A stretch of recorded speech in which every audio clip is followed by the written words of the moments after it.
there, you know. But that he never did before, those things. He liked to decorate the place. In January of 1987, you went down to visit George. We went to visit George. We got out there January 10th. And Gina's birthday is on the 21st. And we were celebrating her birthday over at her home.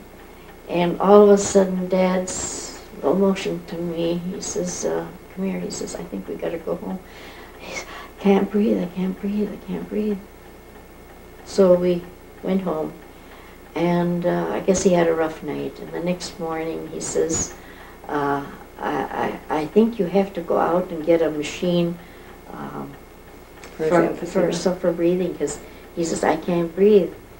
And then when I told George about it, I said, where can we get a machine, you know? Or he says, what's the matter? And I says, well, you can't breathe yet. He said, well, why don't we take him to Kaiser Hospital and see what they would say. So we went there, and they took x-rays. We were there about 3 hours. And after the x-rays were done, he says, well, he says, we can't do it anymore for you here. Now, if you have a private doctor, I would advise you to go there, because I see something on his lungs, you know. And so George made an appointment with a doctor for lungs, and we went there, and we found out right away that it was serious. And he says, after going through a lot of tests, and he showed the doctor that was in the next office there, and they both shook their heads together, and Dad looks at him and was wondering what they're going to tell him. And George came in. He says, well, he says, George, I've got bad news for you. He says, you've got cancer, and you've got the kind that cannot be treated. It's O something, O type. And he says, you could be treated here, or you could go and get help here maybe, or go to some doctor. And then George says, well, my sister is coming in today. What do you think that we wait? He said, well, I would tell you that I would wait and go back and let him get his treatment back home. You know, whatever he's going to do. Well, Kitty was there. We brought him back home, and he never got into his home. He went from the plane to the hospital, and what was it, about two weeks and 2 days after that he died. So it really was fast. March 17th, 18th. No. His funeral. He died on the 13th. Yeah, Friday the 13th. Friday the 13th. We were all there. He had a granddaughter born just 2 days before that, and yes. He remembered hearing Ted told him. Yes, he even bought a little gift, and he bought one for, he was playing bingo there, and he gave one to Brock, and then when the baby was born, then he says, well, he says, you better go down there and pick out something for the baby, you know, for Jenna. Anyway, it was fast. It wasn't nice, but at least he didn't have to suffer. And he made up with one of his best friends before that, Uncle Stanley. Yes, Uncle Stanley, yes. Came up to the hospital to talk to him. Right, right. That summer before that, he was very busy doing... Oh, he was making cabinets. He made about 4 or 5. Yeah, and tables. And tables, yes. Shelves. And shelves. And each one of these things for hot plates. Yes. It looks like he was working overtime. I don't know if he had some sense that something was wrong. Even when we left to go out to California, I could see something, because I had to crawl underneath to shut off the electricity, you know, pull out and to drain the water and things like that. And he couldn't get up. I knew something was wrong. And the neighbor next door came over, but he wouldn't say anything that he felt so bad. The neighbor came over and he says, George, can I give you any help? And he says, no. He says, I'm just out of breath, just out of breath. And we got our work done, and even when we had to go down to Dallas, our flight took us to Dallas because we always took the cheapest flight, you know. And it took them quite a while to walk from one, what do you call it, from one to our other Flight number. Flight, yeah. When we got out to George's, they took him in a wheelchair right away.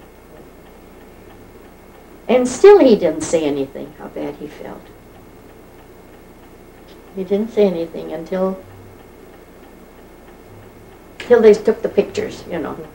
Yeah. Okay, he died on March 13th, and you've gone on. Yeah. You've been very healthy except for one episode. Yeah. About 4 years ago. When you had your lungs. Yeah, I had fungus. I don't know what caused it. Other than that, you keep on going. I think I'm pretty healthy. You love to travel. Yes, and I've been going. You've been going. I've been going all this year. My gosh, it's going to be California twice, Florida twice. Where else? We went up north 2 different times. I've traveled a lot. I've traveled a lot, even with Carrie and them and Kitty and them and. We just got back from. Yes, we just got Georgia, back from Georgia. Wonderful time. Florida.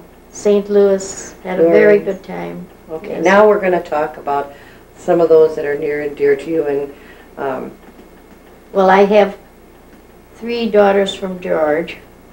I have 1 son, grandson, granddaughters. One grandson from Doreen. Oh, wait a minute. We're going to start you off with Doreen's family. Doreen and Ken live out in New Berlin. Kenneth and Miller. Doreen were married on July 25th, 25th. 22nd, 25th. Well, George is the 22nd. Okay. And they were married in 53. 1953. Would you say she got a lucky catch? I think so. They have a lot in common. They both are involved in square dancing, and my gosh, she's sewing up a storm with her dresses. They go all over different places, and then they call on me to come out. Mark is home. Mark is a little problem. Mark is their son. Yes. He was born November 28th. Right. 1959. Or 57. No, 59. Same time as Ted. Tim. Yeah. Okay. He is home. He has a problem. You know, it isn't a serious thing, but he just is a quiet fella, and he's taken medication to make him feel calm. How does he react to you? Very kind. We have a lot of. I go out there when they go on their out of town dancing, and we go out eating Chinese food. And he treats me like there's nobody better than I am. You know, Grandma, can I do this for you? He's very helpful there. He's a good worker there. He really is. They have a nice home. Tell me about your daughter, Doreen. Doreen is a quiet person, has a good job. She works at the Elmbrook Hospital. I think she's about ready to fold up too, you know. Retire, not to fold up. No, she has worked many years. I don't know how many years she's working at the hospital. Before that, it was at the bank. Tell me a little bit about when she was growing up. Good things. Well, she was a good girl. She was a good girl. I don't know what I would have done without her. Mostly because I had to go out to work, and she was the mother.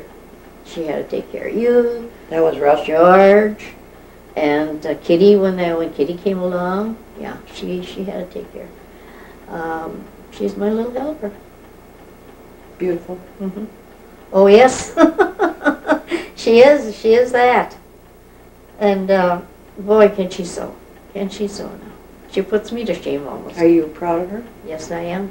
Yes. She's oh, God, what can I say? I don't think she'd think I could do anything wrong.